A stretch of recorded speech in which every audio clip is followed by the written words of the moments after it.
invitation de laisser vos activités, c'est que vous êtes très occupé et vous laissez toutes vos activités et venir partager avec cette communauté. Donc, vous avez la parole, M. Diong.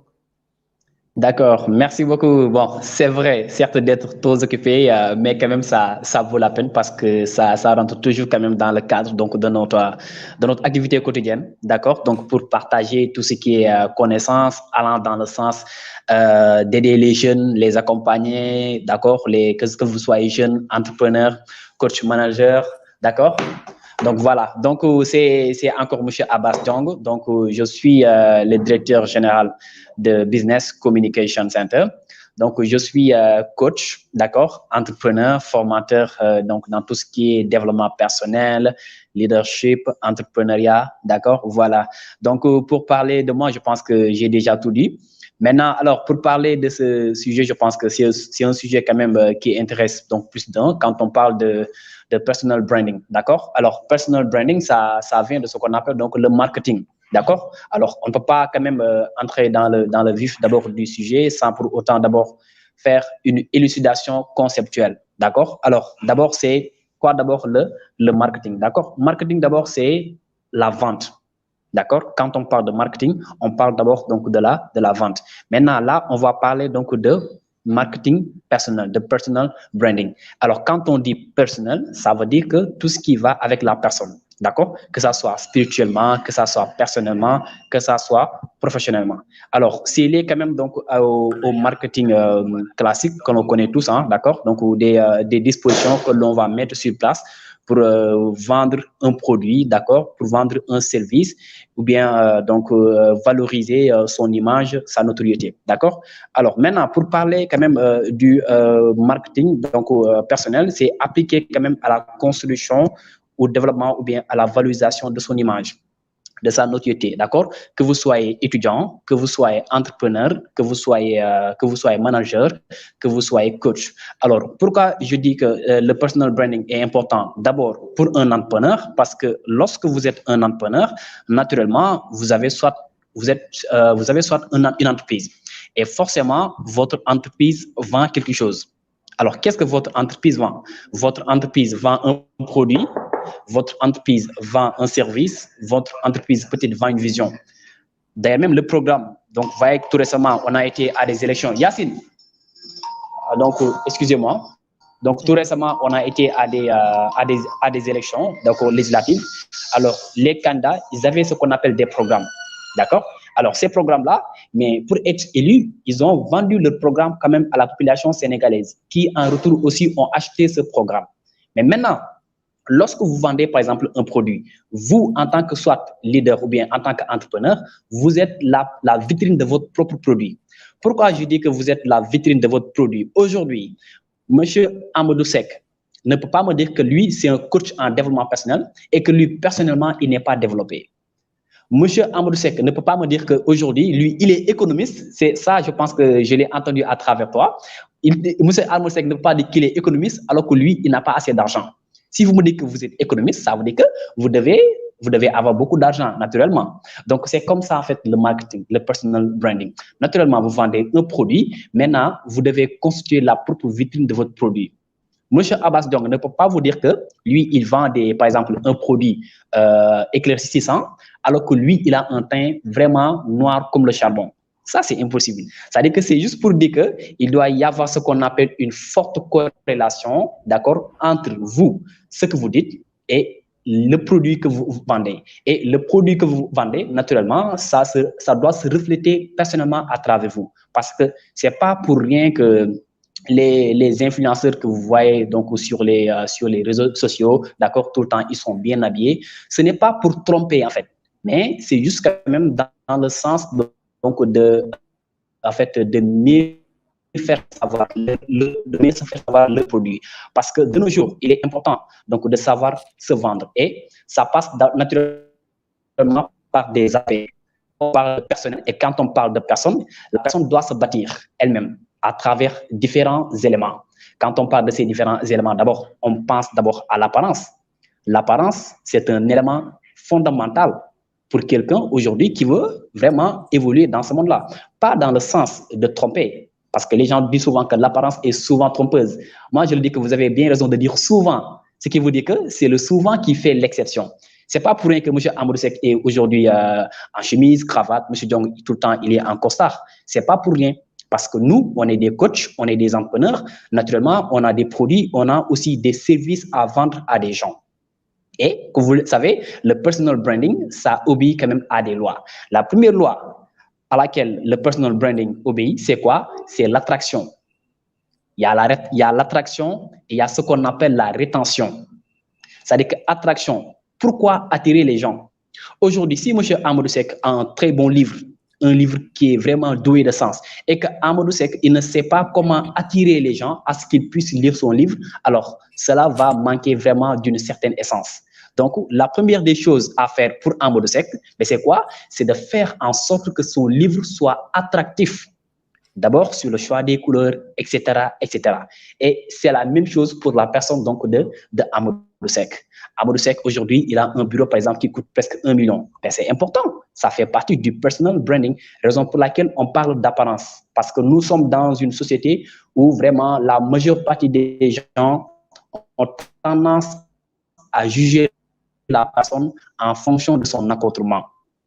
Ce qui vous dit quand même, lorsque vous êtes quelque part, avant même de prendre la parole, vous devez a priori, je dis bien, gagner la confiance du public. Et comment gagner d'abord la confiance du public? Parce que la première des choses que les gens vont interpeller sur vous, c'est d'abord la manière dont vous êtes habillé.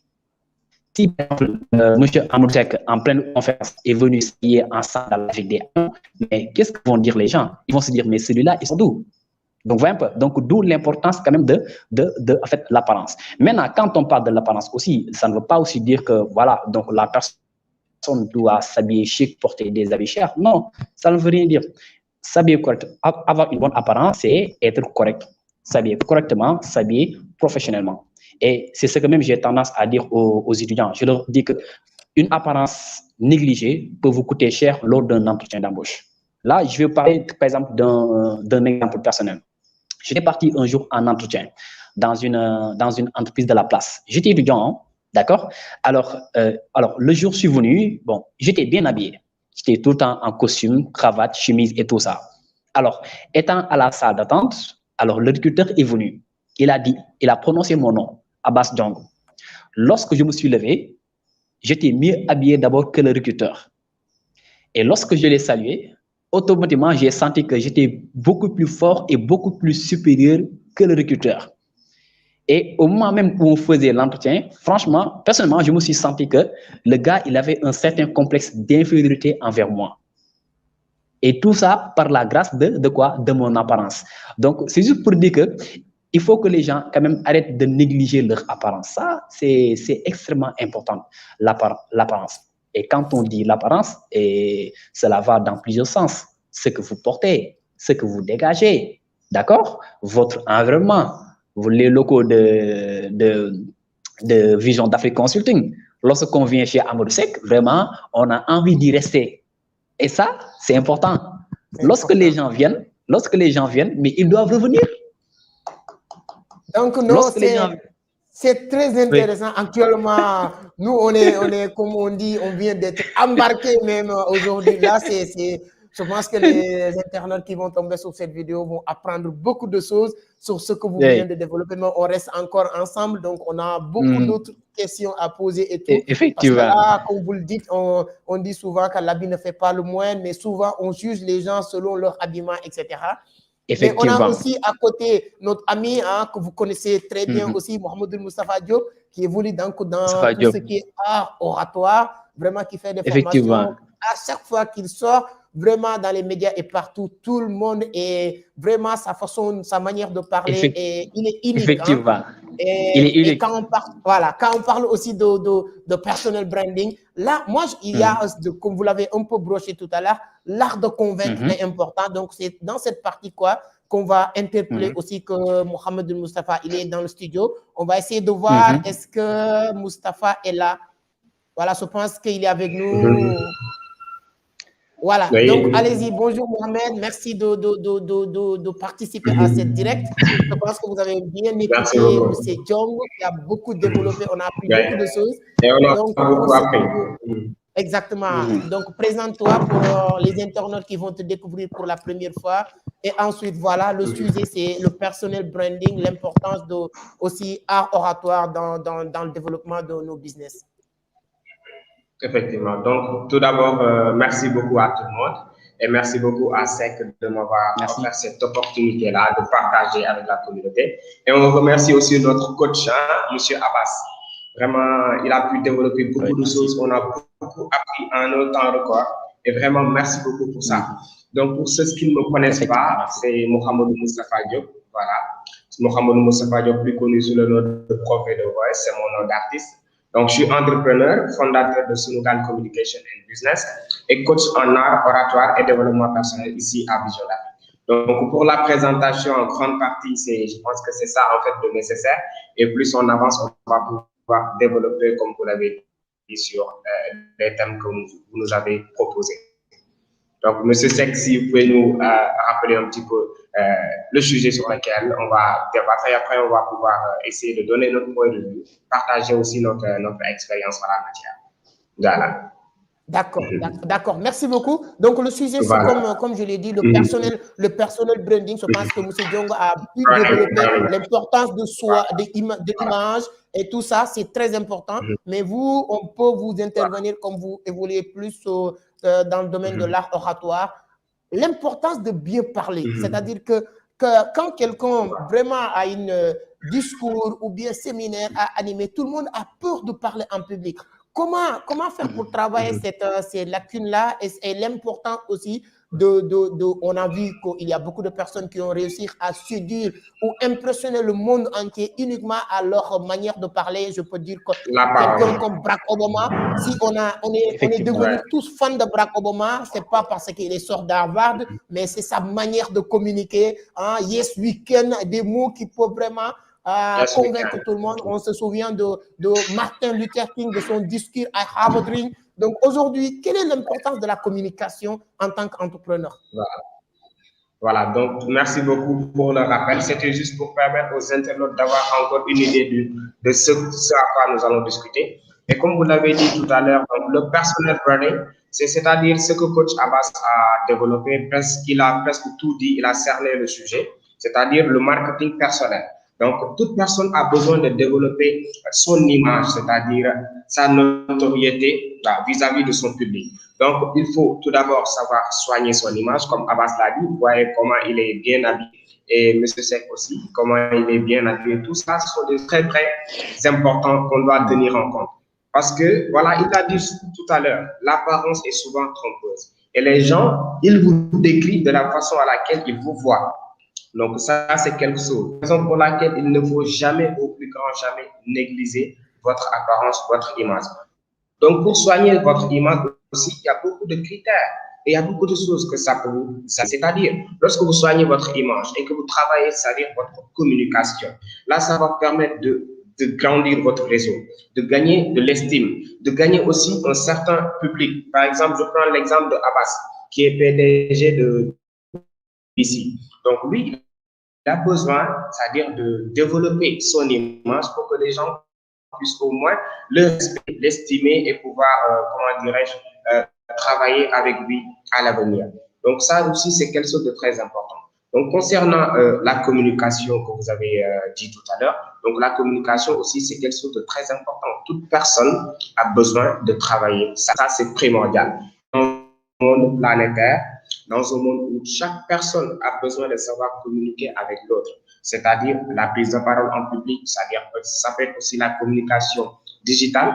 Donc, tous ces aspects-là réunis vont vous permettre aussi de développer votre image, de développer votre notoriété. Donc, je pense que vous êtes là, M. Seck ou Abbas, voilà, je ne vois plus, mais on va pouvoir continuer aussi. Donc, la communication, là, on a le coach Abbas, il en sait beaucoup de choses. Donc, il y a aussi ce qu'on appelle la communication, c'est-à-dire les mots qui sortent de ma bouche, les syntaxes, le vocabulaire. Il y a la communication non verbale, c'est-à-dire le visuel, les gestuels, l'apparence, Non, tout ça, c'est la communication non verbale et ça représente 55% de votre discours.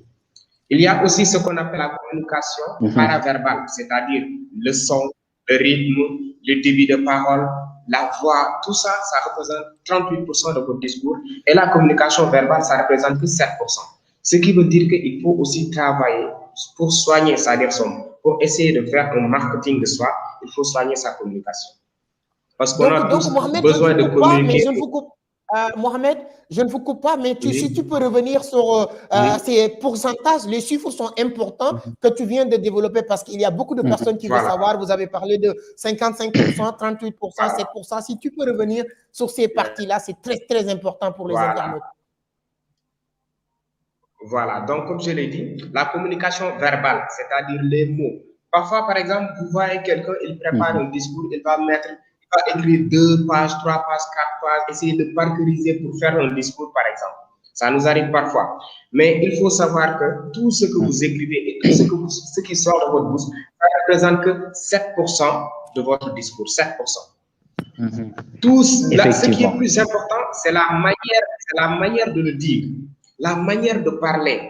Comment est-ce que tu dois parler? Comment est-ce que tu dois te comporter? Comment est-ce que tu dois utiliser les gestuels? Comment est-ce que tu dois te déplacer sur scène, par exemple, sur le public? Comment est-ce que tu dois te comporter avec les autres? Donc, tout ça, ça représente 55%. La façon de parler, la façon de communiquer avec l'autre, la façon de parler avec l'inconnu, la façon de convaincre. Donc, tout ça, ça représente 55%. Et 30% représente le paraverbal, c'est-à-dire le ton. Parce que lorsqu'on parle, chaque discours, il y a un ton qu'on doit utiliser. Je pense que Coach Abbas peut en revenir après. Donc, dans chaque discours, il y a un ton qu'on doit utiliser. Donc, il y a le ton, le rythme. Par exemple, parfois, vous voyez certaines personnes, ils ont le problème de bien prononcer les mots, ou bien ils parlent très, très rapidement, ou bien leur voix n'est pas assez volumineuse. Donc, tout ça, ce sont des problèmes de communication paraverbale. Donc, ce qui veut dire que l'erreur que beaucoup de personnes font, c'est de toujours se concentrer sur l'écrit. Ils vont écrire 2 pages, 3 pages, 4 pages, alors que ce n'est pas ça qui est important. C'est la manière de le dire, la façon de se vendre, de se faire respecter. Et c'est ça qui est beaucoup plus important. Donc, concernant les chiffres, M. Seck, c'est comme ça, en fait, que ça s'est divisé et c'est approuvé par tous les grands orateurs au monde. Donc, concernant cela, c'est en fait ça, les pourcentages. Donc, ça aussi, c'est une... Allez-y, allez-y. Voilà, donc pour vous dire que tout ça aussi, ça fait partie du personal branding, c'est-à-dire le marketing personnel. Coach Abbas a presque tout dit, il faut soigner son image, sa façon de s'habiller. Parfois, tu peux t'habiller en telle sorte que tu vas dans une entreprise ou bien tu veux avoir des partenaires, tu ne t'habilles pas n'importe comment, c'est-à-dire que tu ne peux pas te permettre d'être PDG de Vision d'Afrique et de porter par exemple des boubous col V ou bien tu portes beaucoup de boucles d'oreilles, tout ça, ces choses-là.